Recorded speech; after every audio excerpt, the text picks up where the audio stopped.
del tema La cruz en el centro. En nuestra sesión previa señalé 3 razones principales de por qué tenemos que mantener la cruz en el centro. Porque ese es el plan de Dios y nuestra salvación no funciona cuando la cruz es desplazada. Esas fueron las 3 razones, las cuales voy a indicar sin hacer comentarios. Primero que todo, la cruz representa un completo y suficiente sacrificio a través de él y que Dios ha provisto para cada necesidad y no hay otra base para su provisión. En segundo lugar, a través de la cruz podemos recibir la liberación de la gracia sobrenatural que necesitamos para lo que el Nuevo Testamento nos dice que debemos hacer. Separada de esa gracia, nosotros enfrentamos un estándar de vida que es demasiado alto para lograrlo. Y en tercer lugar, la cruz es la base sobre la cual Dios libera la ratificación sobrenatural de su palabra, la cual es parte del mensaje del Nuevo Testamento a través de poderosas señales y prodigios. Solo cuando el mensaje del Evangelio es atestiguado de esa manera, podemos decir como Pablo que hemos predicado el Evangelio plenamente. Quiero darles 3 razones más de por qué necesitamos la cruz en el centro. Y la tercera razón está dividida en 2 partes. Así que si usted suma las 3 primeras y las 3 segundas, eso le dará 6. Y si la sexta se divide en 2, eso le dará 7. Yo siempre estoy satisfecho cuando he llegado a 7. Yo siento que eso es todo y que no necesito buscar más. La siguiente razón es, y esta es extremadamente importante, y una de las cuales nuestro enemigo desearía que nosotros nunca la descubramos, y utilizará todos los medios posibles en su poder para impedir que nosotros nos aferremos a ella o la comprendamos, y es que la cruz es la única base de la derrota total de Satanás. Fue a través de la cruz que Cristo administró a Satanás una total, permanente e irrevocable derrota. Satanás no puede cambiar eso. Él se dio cuenta de esto muy tarde, porque cuando él procuró la muerte de Jesús en la cruz, él procuró su propia derrota. Pero incluso desde ese momento, él ha hecho todo para ocultar este hecho y mantenerlo lejos de la vista de la iglesia. Y si usted va contra Satán, en su propia vida o en cualquier situación o en cualquier otra base que no sea el hecho de que Jesús lo derrotó a través de la cruz, usted será derrotado, porque Satanás es mucho más poderoso y mucho más astuto de lo que nosotros somos en nuestra propia sabiduría y fuerza. En el ministerio de liberación de los malos espíritus, el cual el Señor me ha guiado por casi 30 años, yo pronto descubrí que los demonios no están impresionados con nuestra teología ni con nuestra denominación. Usted puede decirles a ellos, yo soy pentecostal o bautista o presbiteriano, eso a ellos no les interesa. Pero cuando usted trata con ellos en la base de lo que Jesús logró en la cruz, entonces es realmente cierto que los demonios creen y tiemblan. Yo he visto demonios temblando muchas veces, cuando ellos son confrontados con la realidad de la derrota que Satanás sufrió a través de la cruz. Yo quiero ir a una escritura en Colosenses 2, versículos 13 a 15. Yo tengo que decirles que esta es una afirmación un tanto complicada, y no tendré el tiempo para elaborar esto ampliamente, pero espero que el Espíritu Santo se lo aclare. Colosenses 2, versículos 13-15. Y a vosotros, estando muertos en pecados y en la incircuncisión de vuestra carne, Él, quien es Dios el Padre, os dio vida juntamente con Él, Cristo Jesús el Hijo, perdonándoos todos los pecados, anulando el acta de los decretos que había contra nosotros, que nos era contraria, quitándola del medio y clavándola en la cruz, y despojando a los principados y a las potestades, los exhibió públicamente triunfando sobre ellos en la cruz. Ahora, me gustaría, si usted tiene su dedo en la Biblia, manténgalo en este pasaje porque lo vamos a volver a ver. Y vayamos por un momento a Lucas 11, versículo 21 y 22, en el cual está una parábola, la cual creo que expone la verdad en la que está doctrinalmente declarada en Colosenses 2. Jesús dice: cuando el hombre fuerte armado guarda su palacio, en paz está lo que posee. Pero cuando viene otro más fuerte que él y le vence, le quita todas sus armas en que confiaba y reparte el botín. La imagen que hay aquí es la de un hombre tirano, un opresor, quien tiene un castillo muy fuerte, en el cual él es señor de todo. Y en ese castillo él ha amasado una gran cantidad de despojos y botines mal habidos, de personas a las cuales él ha oprimido. También tiene bajo su control una multitud de esclavos a los cuales él forzó a hacer su voluntad. Él está sentado allí, completamente armado y pensando que es invencible. Pero otro hombre, el cual es más fuerte que él, viene contra él y lo derrota. Y observe esto ahora: le quita todas las armas y luego libera a sus cautivos y saquea sus bienes. Ahora, ¿quién es el primer hombre fuerte? Satanás, eso es correcto. Y el segundo hombre fuerte es Jesús. Así que esta es una pequeña parábola de lo que Jesús hizo. Satanás tuvo todas las cosas bajo su control. Él tuvo esclavizada a la humanidad, robó de nosotros todas las riquezas y las bendiciones que Dios nuestro Padre nos destinó a tener, y él estaba sentado allí, invencible. Luego, alabado sea Dios, llegó Jesús. Y sin ningún arma militar, solo a través de la cruz, Jesús administró una total, permanente e irrevocable derrota contra Satanás. Habiéndolo derrotado a él, escuchen, él tomó de él todas sus armas. Y luego dijo a los cautivos: ahora ustedes pueden ser libres. Y les dijo: y mientras ustedes están yendo, tomen algunos de los despojos. Esa es la imagen propia de Jesús, de lo que él logró por su muerte en la cruz. Ahora, regresemos de nuevo a Colosenses, capítulo 2, versículos 13 al 15. Y usted encontrará cómo él lo hizo. Me parece que yo disfruto eso debido a mi trasfondo en la filosofía, porque hay algunos beneficios en haber sido un filósofo y yo he aprendido a razonar. No creo que pueda entrar en muchos detalles en los que a mi mente le gustaría ir. Pero Jesús lo arruinó. Si usted mira el verso 15, él despojó a los principados y potestades. ¿Quiénes eran esos principados y potestades?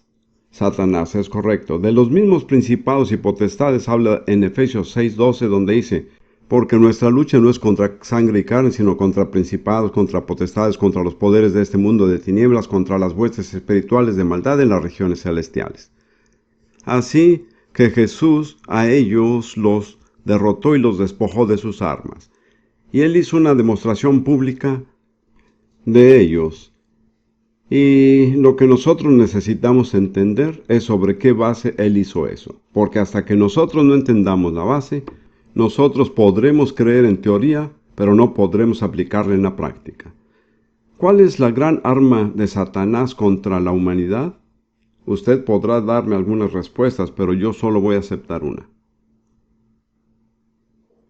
No he escuchado bien. La culpa, eso es correcto. Mire, la culpa. Yo voy a darle a usted una pequeña imagen, la cual es solo un producto de la imaginación, sobre algo que pudiera haber ocurrido mucho tiempo atrás, quién sabe cuántos años hace. Nosotros sabemos que Satanás, por lo menos en el tiempo de Job, tenía acceso a la presencia de Dios, porque cuando los ángeles vinieron a presentarse ellos mismos y dar una explicación de lo que ellos han estado haciendo, Satanás se unía a la multitud. Es típico de él porque su actitud fue: bueno, Dios, yo sé que yo cometí un error, pero aquí estoy. Yo aún estoy viniendo a su presencia. Y de acuerdo a mi entendimiento, la única persona que vio a Satanás fue el Señor.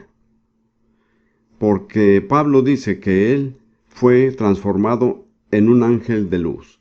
Luego, usted recuerda que Dios y Satanás tuvieron una discusión sobre Job. ¿Acaso no se alegra de no ser la persona sobre la que ellos están discutiendo? De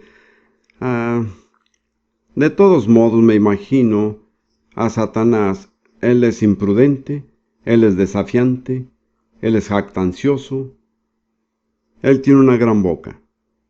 Y yo me imagino algunas veces a Satanás diciéndole a Dios: escuche, Dios, yo sé que eres justo y un Dios santo.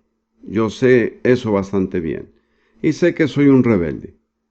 Y tú ves que el lago de fuego y azufre no está en el cielo ni está en la tierra, sino allá, en las tinieblas de afuera. Y sé que es ahí a donde voy a ir, Dios. Y merezco ir ahí. No lo discuto. Escucha, solo quiero decirte algo, Dios. Pero ves a todos esos seres humanos, los que están hechos a tu imagen y semejanza, a quienes tú amas mucho. Yo los hice a ellos rebeldes, así como yo. Tú sabes eso. Y Dios, recuerda esto. Cuando me envíes al lago de fuego, tu justicia demanda que los envíes a ellos también. Solo tenlo presente, antes que me envíes allí a mí y a mis ángeles. Y me imagino a Dios solamente guardando silencio. En algunas ocasiones la mejor manera de tratar con el diablo es no discutir con él, eso hiere sus sentimientos. Si usted lo ignora, eso lo trastorna. Dios no lo dijo, pero él tenía un plan. ¿Sabe cuál era su plan? Su plan era Jesús. De modo que Jesús vino y él es el último Adán. Él estaba totalmente identificado con la raza adánica y Satanás va tras él y procura su muerte. Pero como él murió en la cruz, él es el total representante de la raza adánica y todas nuestras culpas fueron cargadas sobre él. Él paga la penalidad completamente y cuando él muere y es sepultado, nuestra culpa desaparece. Sí, nosotros creemos. Nosotros tenemos que aceptar esto por fe. ¿Entiende usted lo que Dios ha hecho? Él fue hecho una vía para que la humanidad sea indultada del lago de fuego. Y ahora en su justicia, Él puede perdonarnos y castigar a Satanás. Y no hay ninguna sugerencia en la Biblia que muestre que Satanás tiene algún otro destino que no sea el lago de fuego. Jesús no tomó sobre sí la naturaleza de los ángeles. Él no es un sustituto para los ángeles. Él es el último Adán. Él es el sustituto para toda la raza adánica, pero solo para la raza adánica. Y una de las cosas que yo pienso sobre la eternidad es que será demasiado corta para descubrir por qué Dios se preocupó tanto por la raza adánica. Yo creo que este es el hecho más maravilloso en la Biblia y existe una gran cantidad de hechos maravillosos en la Biblia. Si usted lee su Biblia y nunca logra asombrarse, me parece que usted no ha logrado entenderla. Es un libro maravilloso. Así que en base a lo que Jesús hizo, se entiende por qué Dios ahora puede justamente castigar a Satanás en el momento en que eso le corresponde y justamente puede absolver a aquellos que aceptaron el sacrificio de Jesús. Nosotros no estamos absueltos, a menos que nos beneficiemos del sacrificio. Dios hizo dos cosas a través de la muerte de Jesús para liberarnos de la culpa. Número 1, Él hizo una provisión para nuestro pasado. De esta manera lo dice en el verso 13 al final: perdonándoos todos los pecados. Todos nuestros actos de desobediencia fueron castigados en Jesús. Así que Dios, sin comprometer su justicia, pudo perdonarnos. Nuestro pasado está limpio. Y si usted ya es un creyente en Jesús y usted ha aceptado su provisión, no hay nada contra usted en su pasado, en los archivos del cielo. Cada mala obra que usted alguna vez haya hecho ha sido borrada. Dios las ha echado en el mar de su olvido y Él ha dicho que no las recordará jamás. Corrie ten Boom solía decir: Él ha puesto un cartel que dice no pescar.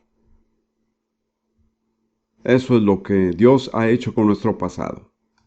Y cada uno de ustedes que está aquí y que es un creyente en Jesús, debería tener la plena seguridad que todos los pecados del pasado están completamente olvidados, nunca serán recordados jamás. Por supuesto, si usted ha cometido pecados, los cuales usted no ha confesado, el remedio es confesarlos. Si nosotros confesamos nuestros pecados, ¿qué pasa?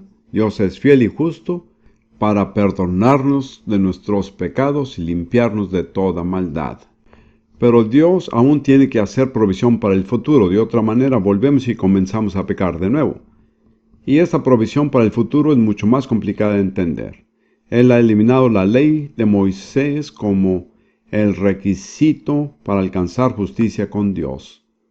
Y el escritor dice que Dios ha clavado la ley con sus mandamientos y ordenanzas en la cruz. Hay un himno que dice que nuestros pecados son clavados en la cruz. No estoy seguro de eso, porque lo que sí sé es que la ley fue clavada en la cruz. Así que una vez que nosotros venimos a la cruz y vamos más allá de ella, estamos fuera del territorio de la ley. Ya no estamos más bajo la ley y estamos libres de sus requerimientos. Trataremos este tema más adelante. Así que, ¿cuál es el requerimiento ahora para la justicia? Ya no requerimos de la observancia de la ley de Moisés porque ninguno de nosotros la observaría cumpliendo todos sus detalles, ya que ella tiene muchas demandas. Así que en una palabra, creer, sí, yo iba a decir fe, pero está correcto, eso es todo lo que se necesita, fe. Puede entender, no es guardar un conjunto de reglas, sino tener fe. Permítame ir a Romanos 4, el cual toma el ejemplo de Abraham, y dice en Génesis 15, versículo 6, y Abraham creyó en el Señor, y él se lo reconoció por justicia. ¿Qué fue lo que le fue contado por justicia? Su fe, así es. Y Pablo dice aquí al final de Romanos 4, 22, en adelante, por lo cual también su fe le fue contada a Abraham por justicia.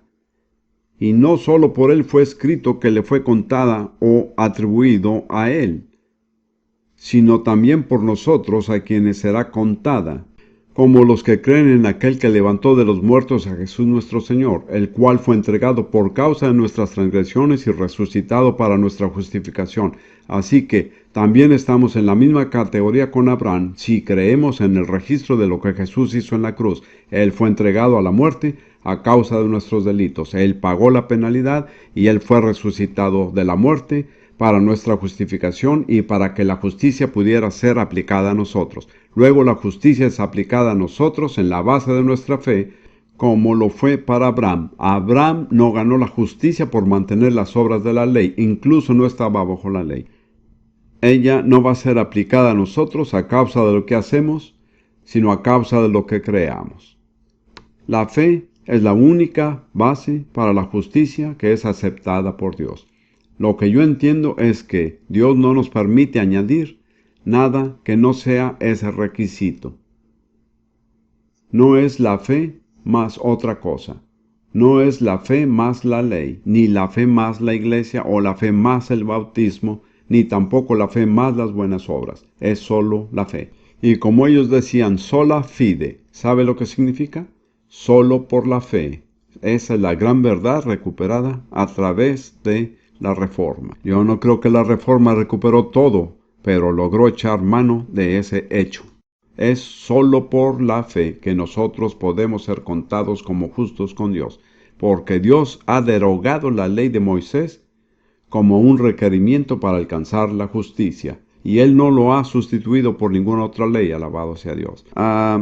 Yo sé que he enseñado esto muchas veces y he visto a cristianos con sus bocas abiertas, mirándome escandalizados. Ya me he acostumbrado a eso, pero realmente esta es la verdad central del Evangelio. Lo asombroso es cómo muchas personas dicen que ellas creen en el Evangelio, pero no entienden esto. Permítame darle una escritura más, en Efesios capítulo 2, comenzando en el versículo 14. Hablando de nuevo acerca de lo que Jesús hizo por nosotros en la cruz. Porque Él es nuestra paz, que de ambos pueblos hizo uno.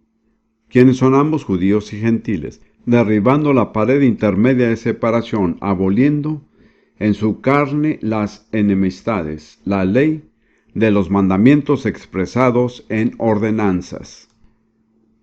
Y pienso que lo dejaremos aquí. Él abolió en su carne, por su muerte, la ley de los mandamientos expresados en ordenanzas. Y por lo tanto abolió la enemistad. Si usted se da cuenta, la ley no trae paz, ella trae enemistad. Primero que todo, ella trae enemistad entre judíos y no judíos. Y ha sido así por 4,000 años o 3,500 años. Por un lado están los judíos haciendo esto y aquello y diciendo esto es lo que nos hace justo. Por otro lado, el resto de nosotros diciendo nosotros somos justos como ustedes son, o tal vez mejores. Y entonces la ley también trae enemistad entre Dios y el hombre. Porque cuando nos ponemos bajo la ley y la quebrantamos, nos convertimos en enemigos de Dios.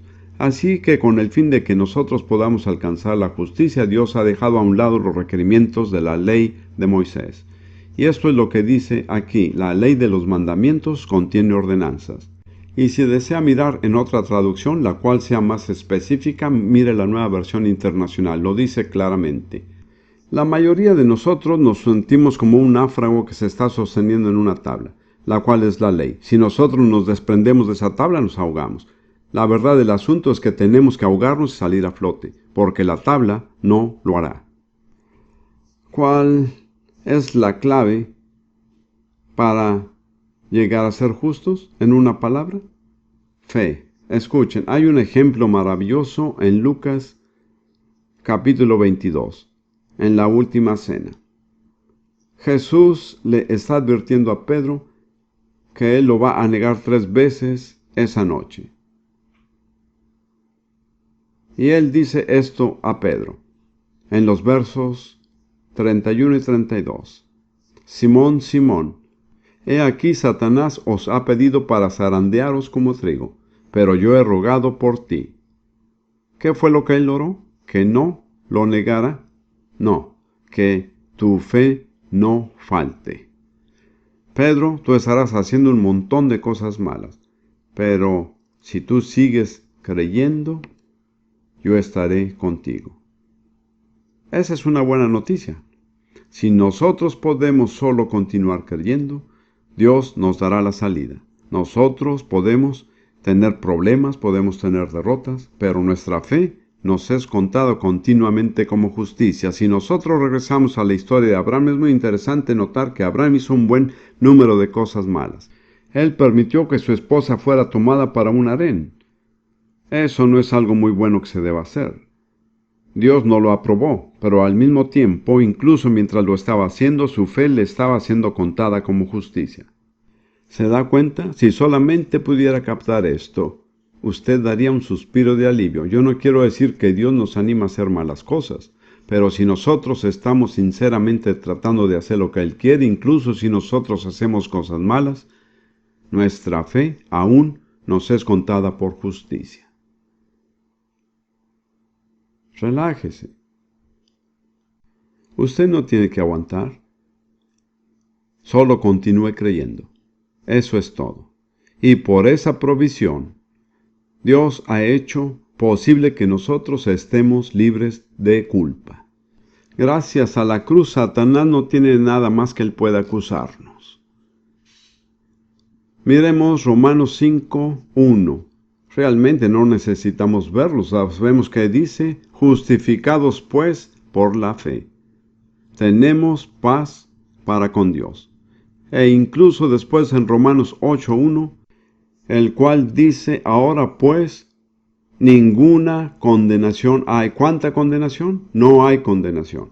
¿Y esto es para los que permanecen en la ley? No, para los que están en Cristo Jesús. Como yo entiendo Romanos, y yo he enseñado sobre esto en una serie de videos recientemente, hay una peregrinación desde el capítulo 1 hasta el capítulo 8. Yo lo llamo la peregrinación romana. Y siendo el capítulo 8 el destino al que todos debemos aspirar, donde el Espíritu controla nuestra vida, este es el clímax eterno, donde hay una unión inseparable con Jesucristo.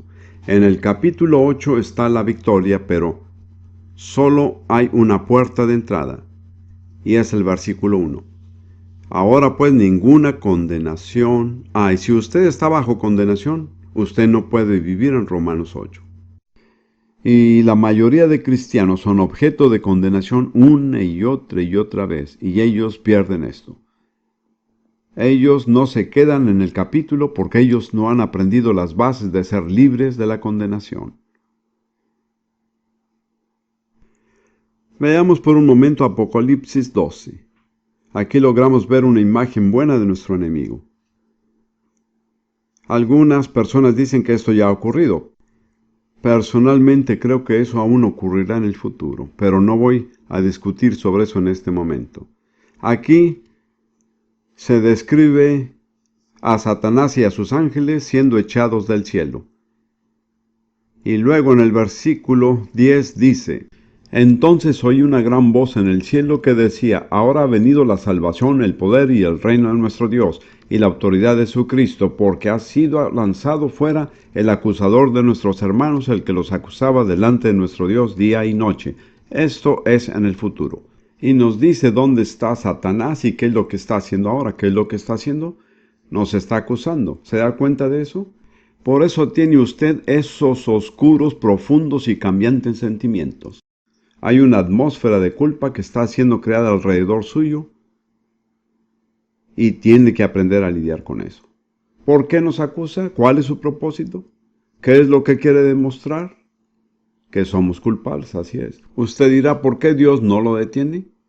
Como yo lo entiendo, la respuesta de Dios es porque yo te he dado el poder para que tú puedas hacerlo y no lo haré yo, sino tú. Y en el verso siguiente nos dice cómo hacerlo. Hermanos y hermanas, yo no cobraré nada por esto, pero si usted fuera a pagarme, no hay dinero que usted pueda pagarme y que pueda valer lo que le voy a decir. Porque esta es la respuesta a la culpa. ¿Cuál es? Ellos lo han vencido. ¿A quién? ¿A quién han vencido? Puede notar que hay un conflicto directo entre el pueblo de Dios y Satanás. Ellos lo vencieron a él. A algunas personas les gusta decirnos que Satanás no crea ningún problema a los cristianos. Eso no es cierto y no es bíblico. ¿Cómo lo han ellos vencido? Por medio de la sangre del Cordero y de la palabra del testimonio de ellos. Les diré lo que yo creo que esto significa. Nosotros vencemos a Satanás cuando testificamos personalmente lo que la palabra de Dios dice que la sangre de Jesús hace por nosotros. Ese es nuestro testimonio. Ahora, bajo el antiguo pacto, con el fin de aplicar la sangre del Cordero Pascual, el cual les garantizaba inmunidad del juicio, ellos tenían que rociar la sangre en el dintel y en los postes de la puerta. ¿Recuerda la historia? Y ellos solo podían usar una cosa para rociar la sangre: un pequeño manojo de una hierba llamada hisopo. Ellos mojaban la hierba en la vasija, salpicaban la sangre y eran salvos. Ahora, para nosotros la sangre de Jesús ya ha sido derramada. Cristo, nuestra Pascua, ha sido sacrificado. La sangre está disponible. ¿Cómo la aplicamos cuando la necesitamos? ¿Cuál es nuestro hisopo? La respuesta está allí en el versículo. Nuestro testimonio, eso es cierto. Por nuestro testimonio aplicamos la sangre donde nosotros vivimos, ¿lo ve? Así que hemos vencido a Satanás cuando testificamos personalmente lo que la palabra de Dios dice, lo que la sangre de Jesús hace por nosotros. Si el tiempo fuera ilimitado, yo los llevaré a través de una serie de confesiones. Pero la Biblia dice que hemos sido redimidos por la sangre de Jesús de las garras de Satanás. La Biblia dice que la sangre nos limpia de todo pecado. La Biblia dice que somos santificados por la sangre, que somos redimidos por la sangre. Aquí vemos 4 cosas. Practiquémoslas diciéndolas.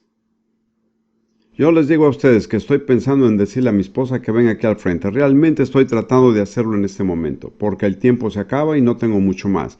Tenemos una confesión, un testimonio que usamos con regularidad. Y lo vamos a decir. Y es realmente la aplicación de Apocalipsis 12:11. Mi cuerpo es un templo del Espíritu Santo, redimido, limpiado y santificado por la sangre de Jesús. Mis miembros, las partes de mi cuerpo, son instrumento de justicia, cedidas a Dios para su servicio y para su gloria. El diablo no tiene lugar en mí, no tiene poder sobre mí, no hay demandas pendientes en mi contra, todas ellas han sido resueltas por la sangre de Jesús. Yo he vencido a Satanás por la sangre del Cordero y por la palabra de mi testimonio, y yo no amo mi vida hasta la muerte. Mi cuerpo es para el Señor, y el Señor es para mi cuerpo. Me gustaría seguir adelante. Esto es solo una pequeña demostración de cómo aplicar la victoria que Jesús ganó en la cruz sobre Satanás. Bueno, nosotros tenemos que seguir. Y la siguiente razón de por qué necesitamos a la cruz en el centro es porque ella es la puerta al secreto de Dios. Es la sabiduría escondida. Bien, regresemos a 1 Corintios 2. Pablo ha dicho que no nos ocupemos en la sabiduría de este mundo, pero en el verso 6 él comienza hablando sobre una clase diferente de sabiduría. Y la Biblia Reina Valera usa la frase en misterio la sabiduría oculta de Dios. Debido a mi formación en filosofía, eso es exactamente lo que yo estoy buscando. Un secreto, la sabiduría escondida. No la encontré en el cristianismo que yo conocía, no la encontré en la filosofía, la busqué en el yoga, la busqué en todo tipo de lugares improbables y no la encontré. Y luego yo descubrí que hay una puerta. Y esa puerta tiene la forma de la cruz. Si usted va a través de la cruz, en el otro lado está el secreto, la sabiduría escondida de Dios. Si usted tiene esa personalidad como yo, esa declaración le tiene que emocionar. Para mí es emocionante tener acceso al secreto de Dios, a la sabiduría escondida. Leamos 1 Corintios 2, 6 en adelante. Sin embargo, hablamos sabiduría entre los que han alcanzado madurez, pero una sabiduría no de este siglo ni de los gobernantes de este siglo que van desapareciendo, sino que hablamos sabiduría de Dios en misterio, la sabiduría oculta que desde antes de los siglos Dios predestinó para nuestra gloria. Si esto no lo emociona a usted, es que usted nunca lo entendió. Dios ha preparado un misterio, la sabiduría oculta, y la razón de esta sabiduría es para llevarnos a su gloria. ¿No es emocionante? Dios tenía desde la eternidad un plan para que llegáramos a su gloria. El plan está contenido en su secreto, la sabiduría oculta. La puerta de entrada es la cruz. Si usted va a través de la cruz, usted estará en el secreto, en la sabiduría oculta de Dios. Pablo continúa diciendo, la sabiduría que ninguno de los gobernantes de este siglo ha entendido, porque si la hubieran entendido no hubieran crucificado al Señor de gloria, sino como está escrito, cosas que ojo no vio ni oído yo ni han entrado al corazón del hombre son las cosas que Dios ha preparado para los que le aman. No descubrimos esto con los sentidos ni con la razón, no descubrimos esto con la imaginación. ¿Cómo lo descubrimos? Pablo nos lo dice, pero Dios nos la reveló por medio del Espíritu, porque el Espíritu todo lo escudriña, aún las profundidades de Dios. Así que cuando llegamos a través de la puerta de la cruz, el Espíritu Santo comienza a revelarnos lo que no podemos descubrir por medio de los racionamientos, ni por imaginación, ni por especulación, solo por la revelación. Y usted recuerda lo que yo dije antes, la única cosa que el Espíritu Santo honra es la cruz. Usted puede venir sobre otra base y Él no estará interesado. Pero cuando usted hace de la cruz el centro, Él dice, esa es una persona en la que yo estoy interesado. ¿Sabe? Una de las cosas que me gusta hacer es atraer al Espíritu Santo. Yo descubrí que cuando el Espíritu Santo está aquí, todo marcha bien. Yo he descubierto que para atraer al Espíritu Santo necesitamos exaltar y predicar a Cristo crucificado. Y cuando nosotros hacemos eso, el Espíritu Santo dice, me gustan esas personas, me siento en casa con ellos. Y compartiré este conocimiento con ellos porque lo que me hace feliz es cuando Jesús crucificado es exaltado. Leamos Filipenses 3. Versículos 7 a 11. Aquí está el propio testimonio de Pablo. Pero todo lo que para mí era ganancia, lo he estimado como pérdida por amor de Cristo. Aquí está hablando él de su trasfondo y religión judía. Sigamos leyendo. Y aún más yo estimo como pérdida todas las cosas en vista del incomparable valor de conocer a Cristo Jesús, mi Señor, por quien lo he perdido todo y lo considero como basura a fin de ganar a Cristo. Él dice que no está interesado en ninguna cosa excepto Cristo y ser hallado en Él, Note esto, no teniendo mi propia justicia derivada de la ley, sino lo que es por la fe en Cristo. ¿Usted recuerda lo que dijimos? Que solo hay una base para la justicia. ¿Cuál es? La fe en Cristo. La justicia que procede de Dios sobre la base de la fe y conocerle a Él, el poder de su resurrección y la participación en sus padecimientos, llegando a ser como Él en su muerte, a fin de llegar a la resurrección de entre los muertos. La ambición suprema de Pablo era conocer a Cristo, y él no escribía como alguien que no lo conociera, sino que su pretensión era conocerle mejor. Eso es después de su servicio cristiano fructífero por muchos años. Él dijo, yo quiero conocer el poder de su resurrección, pero con esto va la participación de su sufrimiento. Si no hay cruz, no hay corona. La cruz es la vía que nos lleva al secreto, a la sabiduría escondida de Dios, a través de la cual nosotros compartimos su gloria. Hay un pasaje muy breve en Efesios capítulo 2, versículos 4 a 6. Pero Dios, que es rico en misericordia, por causa del gran amor con que nos amó, aun cuando estábamos muertos en nuestros delitos, nos dio vida juntamente con Cristo. Por gracia habéis sido salvados. Y con Él nos resucitó y con Él nos sentó en los lugares celestiales en Cristo Jesús. ¿A dónde vamos a terminar? En los lugares celestiales. ¿Qué estamos haciendo? ¿En qué? ¿Sentados en qué? Así es. La Reina Valera dice que nos hizo sentar en los cielos con Cristo. Mire, cuando venimos a la cruz, en cierto sentido es como entrar en un ascensor. Cuando usted logra entrar en él, de alguna manera usted consigue llegar a cualquier piso cuando se presiona el botón para ello. Es el ascenso el que lo lleva a usted arriba. Y así, una vez que nosotros estamos en Cristo a través de la muerte y la resurrección de Jesús, nosotros somos vivificados con Él. Eso es maravilloso. Nosotros somos resucitados con Él, eso es tremendo. Pero ese no es el fin. ¿En dónde se detiene el ascensor? En el trono. Nosotros estamos entronados con Él. No llegamos allí por nuestros esfuerzos. Llegamos allí porque estamos en el ascensor. Y la puerta de entrada al ascensor es la cruz. Cuando entramos a través de la cruz, nos clasificamos para el trono. Yo siempre he estado muy interesado en el tabernáculo de Moisés. Hay dos clases de personas, las que se emocionan con el tabernáculo y las que no. Yo formo parte del primer grupo. Hay algunas personas que no logran emocionarse. Yo no tengo nada en contra de ellos, pero permítame darle un pequeño ejemplo. Si usted recuerda la estructura del tabernáculo de Moisés, allí había 3 lugares, y estaban distinguidos por la luz disponible en cada uno. En el primero estaba el patio exterior, donde la luz era la luz natural, el sol, la luna, las estrellas. Luego, más adentro, está el primer velo o cortina, y ahí no estaba uno bajo la luz natural. Pablo dice que no andamos por vista, sino por fe. Pasar a través del velo es un paso de fe.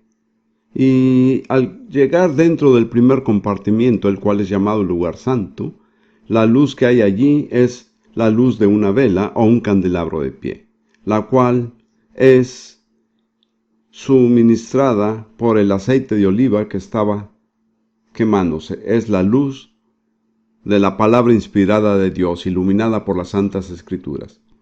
Pero ese no es su destino. Mire, caminar a través del primer velo es resurrección. Pero cuando usted camina a través del segundo velo, eso es ascensión. Y dentro del segundo velo, en el lugar santísimo, usted está en el trono. Hay 2 ministerios supremos de Jesús, el Rey y el sacerdote, y son ejercidos desde el segundo velo. Y la luz que hay allí no es la luz de una vela. De hecho, la cosa emocionante sobre todo esto es que si consigue llegar adentro, todo está completamente oscuro. Allí no hay fuente de luz. Solo me pregunto, ¿cuántos de ustedes harían de esto su destino? Solo un pequeño salón, un cubículo, sin luz y solo un elemento de mobiliario. ¿No es eso emocionante? Puede notar que mientras más lejos vaya en su vida cristiana, hay menos cosas que le distraen. Y las únicas personas que van a pasar a través del segundo velo son las personas que solo quieren una cosa. ¿Cuál es? Dios. Así es. Esto es realmente notable, pero dentro del segundo velo, si usted reúne las condiciones, allí llega una luz que no es natural, que no es artificial. Es una que se le llama la Shekinah, la presencia real de Dios, sobrenaturalmente iluminando el hogar. Ese es el secreto, la sabiduría escondida de Dios. Usted no tiene que ir a través del segundo velo. Usted puede parar en cualquier lugar. Usted puede presionar el botón del ascensor y salir en la entreplanta. Hay algo en mí que me quiere llevar tan alto como el ascensor pueda llegar. Yo realmente veo en las vidas de los grandes hombres de Dios que llegan a un lugar en un sentido de soledad, en donde uno es despojado de todo, excepto de Dios. Pero cuando usted tiene a Dios, usted tiene todo. Realmente ese es el final de Romanos capítulo 8, si se fija. Nosotros estamos unidos con Cristo. En Colosenses 3 dice que Cristo es el todo en todos. Pablo dice que me importa saber acerca de la ley, que me importa saber acerca de mi herencia en el judaísmo, que me importa saber acerca de todo lo que he perdido. No importa mucho a mí esto, porque lo que yo quiero es estar dentro del segundo velo. Yo quiero la revelación de Jesucristo. Yo no quiero la teología. Yo incluso no quiero la doctrina. Yo quiero revelación. Yo quiero una revelación personal e íntima de Jesús. Esa es la única cosa que puede completamente satisfacer el anhelo en mi alma. Esa es la manera en la que yo puedo entender. Hemos llegado a la tercer punto en esta sesión. La sexta, si tomamos en cuenta la primera sesión. En hacer de la cruz el centro. Yo espero haberlos animado. Si yo no los he animado, yo no he comunicado nada. Yo estoy muy contento, tanto en este momento yo podría estar saltando, pero no puedo. Pablo dijo, si yo estoy sobrio es por causa de ustedes. Aquí hay una doble razón. La cruz es la última demostración del amor de Dios y de nuestro valor ante Él. Bueno, yo voy a repetirlo. La cruz es la última demostración del amor de Dios y de nuestro valor ante Él. Permítame tratar la primera parte. Juan capítulo 15, versículos 13 y 14. Jesús les está hablando a sus discípulos y les dice, nadie tiene un amor mayor que este, que uno dé su vida por sus amigos. Vosotros sois mis amigos si hacéis lo que yo os mando. En otras palabras, voy a demostrarles el amor más grande. Yo voy a sacrificar mi propia vida por ustedes. Así que esta es la demostración suprema del amor de una persona por otra, y es la voluntad de esa persona de dar su vida por la otra persona. Y luego en Romanos 5, Pablo amplifica la naturaleza del amor de Dios y lo extenso de su gracia. Romanos 5, comenzando en el versículo 6 y leyendo hasta el versículo 10. Porque mientras aún éramos débiles, a su tiempo Cristo murió por los impíos. Porque a duras penas habrá alguien que muera por un justo, aunque tal vez alguno se atreva a morir por el bueno. Pero Dios demuestra su amor para con nosotros, en que siendo aún pecadores, Cristo murió por nosotros. Entonces mucho más, habiendo sido ahora justificados por su sangre, observe, justificados por su sangre, seremos salvos de la ira de Dios por medio de él. Porque si cuando éramos enemigos fuimos reconciliados con Dios por la muerte de su Hijo, mucho más, habiendo sido reconciliados, seremos salvos por su vida. Y si usted analiza este pasaje, Pablo dice 4 cosas acerca de nuestra condición cuando Cristo murió por nosotros.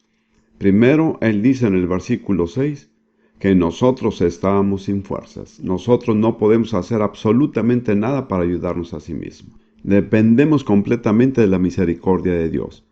Y además él dice que Cristo murió por los impíos. Nosotros éramos impíos. Teníamos una naturaleza, un modo de vivir, un modo de pensar y nos conducíamos de una manera completamente ajena a Dios. Luego él dice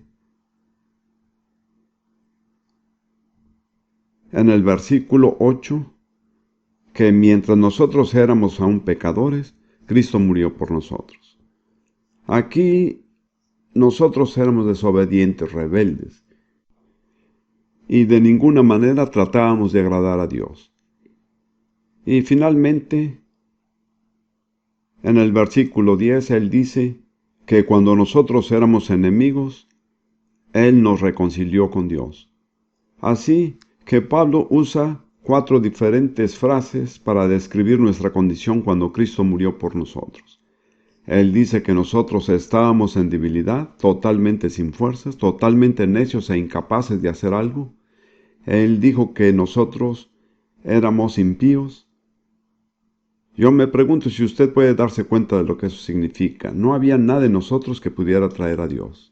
Todas las cosas acerca de nosotros eran ajenas a la naturaleza de Dios. En tercer lugar, nosotros éramos pecadores, éramos desobedientes y éramos rebeldes. Y en cuarto lugar, éramos enemigos de Dios. Estábamos realmente en oposición a Dios. Y cuando nosotros estamos en esa condición, Cristo murió por nosotros. Pablo dice que esta es la medida del amor de Dios por nosotros. Yo creo que es muy importante que veamos esto, porque me doy cuenta que estoy tratando con cristianos que no están seguros que Dios los ama. Seguramente no hay ninguno de ellos aquí este día. Ahora, si usted tiene dudas del amor de Dios, esas dudas nunca se resolverán a menos que usted haya comprendido el hecho de la condición en que estaba cuando Cristo murió por usted. Y Dios no le permitirá llegar a tener paz a través de ningún otro camino, porque esta es la única base. ¿Puede ver esto? Usted puede estar confiado en la actitud de algún amigo o la ayuda de algún ministro, o que alguien le asegure que usted es amado. Si yo entiendo la manera en que Dios obra, sé que tarde o temprano Él va a echar fuera todo eso de su vida. Porque Él no quiere que usted base el entendimiento de su amor en ninguna otra cosa excepto en el sacrificio de Jesús en la cruz. Usted podrá descubrir que en tiempos de oscuridad se pregunte qué está pasando, por qué estoy sufriendo, qué es lo que voy a hacer. Dios solamente iluminará una cosa en la oscuridad, y esa es la cruz. Eso es todo lo que usted necesita saber. El problema con muchos de nosotros es que sabemos demasiado, y Dios quiere llevarnos al lugar donde es suficiente saber que Cristo murió por nosotros. Y Pablo continúa hablando de este amor en Romanos 8, versículos 35 a 39. El problema de haber predicado sobre Romanos es que después no puede uno escapar de él. Romanos 8, 35 y siguientes. ¿Quién nos separará del amor de Cristo? ¿Tribulación, o angustia, o persecución, o hambre, o desnudez, o peligro, o espada? Tal como está escrito, por causa tuya somos puestos a muerte todo el día, somos considerados como ovejas para el matadero. Esto dice el pueblo de Dios. Sin embargo, y a pesar de todo eso, no podemos ser separados del amor de Cristo. Quiero que sepan que hay muchos cristianos en distintas partes de la tierra que están experimentando esto ahora mismo. Y si su salvación no puede verse a través de esto, es mejor que usted chequee su condición espiritual. No hay garantía que en el plazo de un año nosotros pudiéramos encontrarnos en esta categoría. Pero en todas estas cosas somos más que vencedores por medio de aquel que nos amó. Porque estoy convencido de que ni la muerte, ni la vida, ni ángeles, ni principados, ni lo presente, ni lo porvenir, ni los poderes de lo alto, ni lo profundo, ni ninguna otra cosa creada, nos podrá separar del amor de Dios que es en Cristo Jesús nuestro Señor. Este es el clímax de la peregrinación romana. Inseparable y eterna unión con Jesucristo y estar en su amor por siempre. Ahora solo tenemos tiempo para mirar el otro aspecto de la demostración que vino a nosotros a través de la cruz. La primera demostración es el amor de Dios. La segunda es nuestro valor, nuestra valía. Algunos me dijeron que hay personas en esta nación que tienen un bajo sentido de autoestima. Yo no sé realmente si esto es cierto o no, pero les voy a decir que es un problema muy común a través del cuerpo de Cristo. Una vez más, hay solo una base real para conocer su valor, y esa es la cruz. Como ve, el valor de cualquier cosa, por ejemplo, si yo quiero vender una casa, digamos que yo veo que mi casa vale $120,000, pero nadie pagará más de $80,000. Así que mi casa valdrá lo que la gente quiere pagar por ella, $80,000. Así que el valor de usted no es lo que usted piensa que vale. Su valor está en lo que Dios está dispuesto a pagar por esto. ¿Qué fue lo que Dios pagó por eso? Dígame. La sangre de Jesús. Veamos por un momento Hechos 20, versículo 28. Hechos 20, 28.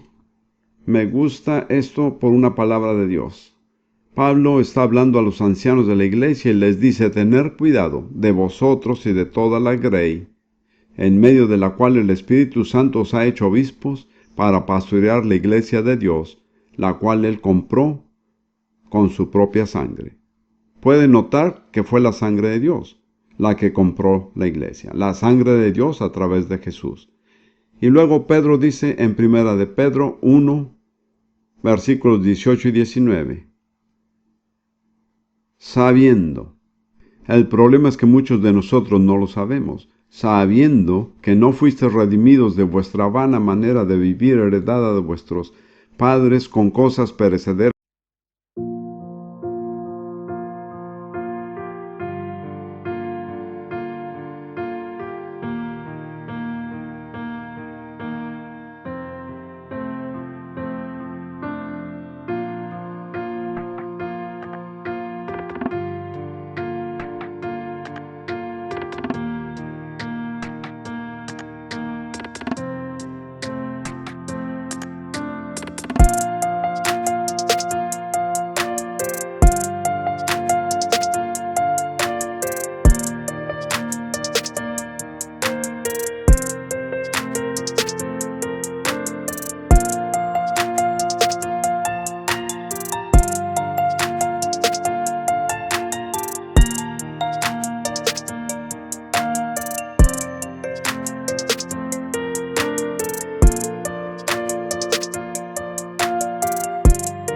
como oro o plata, sino con sangre preciosa como de un cordero sin tacha y sin mancha, la sangre de Cristo.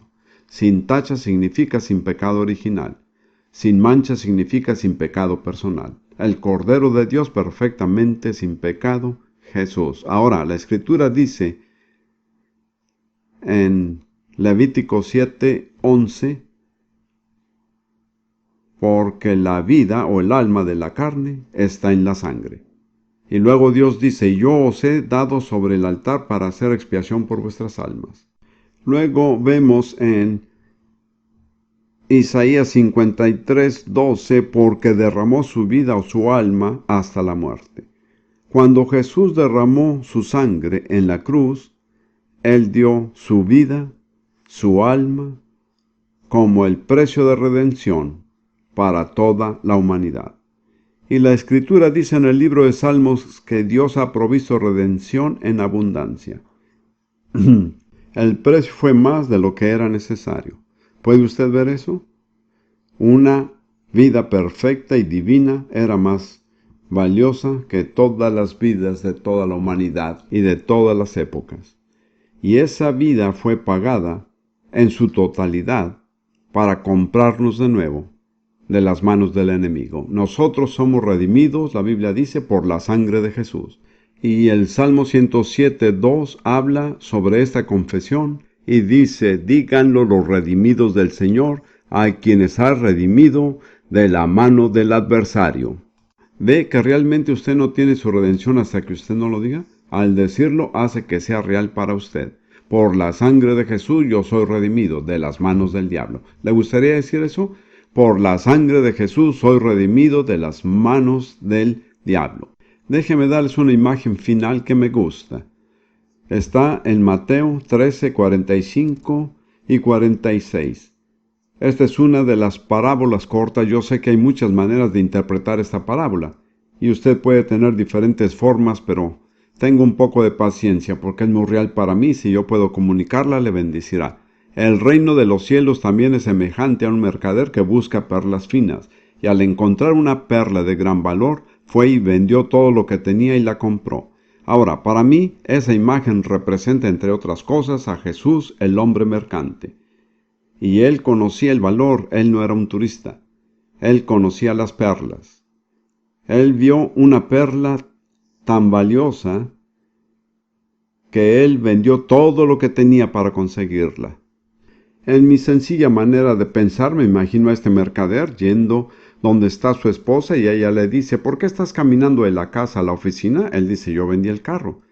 ¿Vendiste el carro para qué? Y no solo eso, sino que vendí también la casa. ¿Vendiste la casa? Bueno, tendremos que mudarnos a la finca, ¿no? También la vendí. Yo he vendido todo lo que alguna vez he tenido. ¿Tú vendiste todo? ¿Por qué cosa? Porque yo encontré algo muy valioso y que era digno de todas las cosas. ¿Y qué era eso? Él abre la palma de su mano y dice: esta perla vale todo lo que yo pagué. ¿Qué representa esta perla? A usted. Un alma humana. Si nadie más alguna vez habría sido salvo en toda la historia, querido hermano y hermana, él habría muerto solo por usted. Así que yo quiero, para terminar, que se vea como una perla en las manos del Señor. Y quiero que usted escuche al Señor diciendo: yo di todo lo que tuve para comprarte. Esto es lo mucho que tú significas para mí. Nunca más quiero escucharte decir de nuevo que tú no tienes mucho valor, porque a mis ojos tú lo valiste todo. Yo di todo lo que alguna vez había tenido. Tú eres muy hermoso, muy perfecto. Yo conozco el valor que tienen las cosas. Yo lo vendí todo porque simplemente no alcanzaba lo que tú significas para mí. Esa perla en mi mano. ¿Cree usted eso? ¿Puede usted creer eso? Porque eso cambiará la vida de muchos de ustedes si usted realmente puede creerlo. Su valor es lo que Dios pagó por usted. No permitan que el mundo les diga que ustedes no valen mucho, porque usted vale lo que Dios pagó por usted. Diga: gracias, Señor.